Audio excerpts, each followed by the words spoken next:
7h05 à Cameroun beau, fier et de belles couleurs. C'est également la couleur blanche de nos dents. Oui.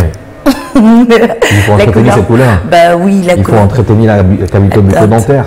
Absolument, voilà. Alors, le docteur nous dira tout sur ce que c'est que la véritable teinte de nos dents, quand est-ce qu'il faut justement penser à un blanchiment dentaire, est-ce que c'est pas suffisamment blanc pour vous, et puis est-ce que vous devez y passer, et qu'est-ce que ça suppose. Et puis on a décidé d'en parler ce matin, parce qu'il y a le vert, rouge, jaune de notre drapeau, et il y a également le blanc de nos dents. Le blanchiment dentaire, on en parle à l'instant avec le chirurgien dentiste Arnaud Savoto. Bonjour docteur.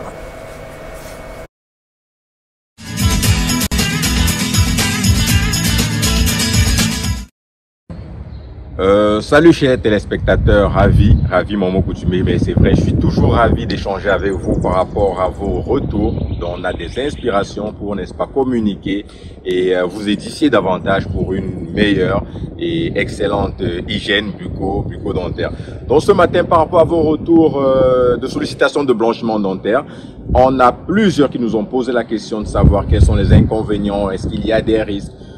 Parlons donc du blanchiment dentaire ce matin. Le blanchiment dentaire, c'est quoi? C'est ce soin-là, si on va l'appeler ainsi, qui vous donne un certain éclat, qui vous donne une certaine blancheur par rapport à votre teinte initiale. Il faudrait, avant que je ne donne des détails par rapport au blanchiment, comprendre déjà que chaque être a une teinte naturelle.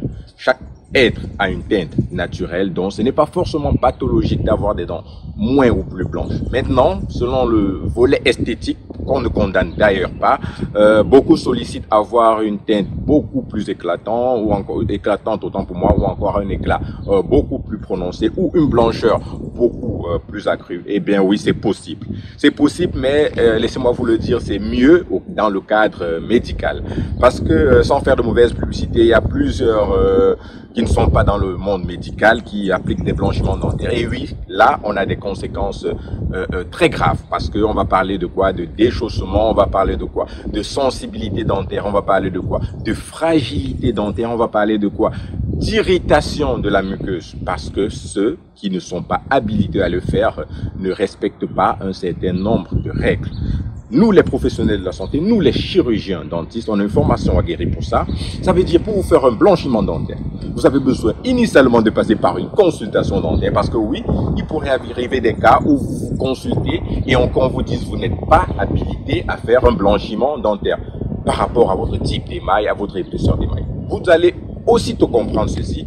Quand on vous passe une consultation, on va définir quel est votre type d'émail, quelle est votre épaisseur d'émail, est-ce que vous avez une pathologie qui contredit qu'on puisse vous faire un blanchiment dentaire, quel est le rayon qu'on vous enverra, à quel degré, à quelle force, à quelle intensité, à quel angle d'incidence. Comprenez donc qu'il y a tout un ensemble de principes, de règles et de méthodes médicalement mises en place pour qu'un blanchiment dentaire puisse se faire dans les règles. Alors oui, je vous réponds aussitôt, quand un blanchiment dentaire est respecté par les règles médicales, vous devriez avoir un maintien de votre hygiène, de votre santé dentaire. Parce que oui, on a aussi le temps entre deux blanchiments dentaires qui devra autant pour moi être respecté. Alors, le blanchiment dentaire fait dans des conditions anormales, qui sont très souvent dans les conditions hors milieu hospitalier, a des conséquences graves.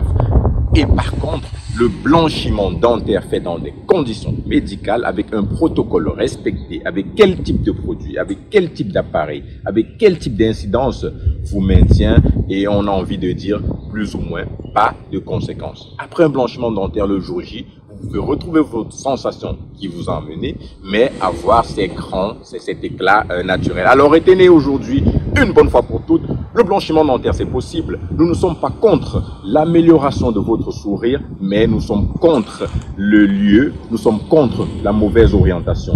Le blanchiment dentaire, c'est possible, mais assurez-vous de le faire dans un cadre médical pour qu'on puisse le faire en respectant les règles de l'art. Je pense avoir édifié plus d'un. Retrouvons-nous pour une prochaine.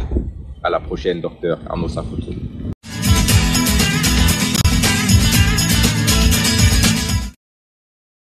Voilà, donc n'allez pas voir hein, les gars au quartier pour faire un blanchiment dentaire. Les gars vont vous faire le travail. On gratter ça avec la lame. On va gratter ça à la lame.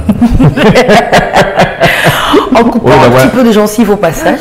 Avant d'avoir un blanchiment dentaire, vous aurez des sensibilités dentaires à n'en plus finir. Ouais. Donc il faut faire très attention. Chaque fois que vous décidez, vous avez besoin d'un soin, il faut absolument consulter le spécialiste qui verra si effectivement il y a lieu de vous faire un blanchiment dentaire ou pas. En tout cas, au quotidien. Et à quelle profondeur, à quelle profondeur aussi il faut le faire. Que... Et vous le savez, pour éviter d'en arriver là, au quotidien, il est important de prendre bien soin de vos dents. Hein. Si vous passez le temps à manger la pola, vous pensez que vous avez quelle couleur? C'est pas dans ce qu'on mange, je comprends. Je dis quoi? C'est pas prendre soin de ses dents, c'est pas dans ce qu'on évite de manger ou pas, mais c'est l'hygiène d'après, je pense, ou l'hygiène quotidienne. La pola, ça donne la couleur jaune dedans. Oui, ça donne là aussi.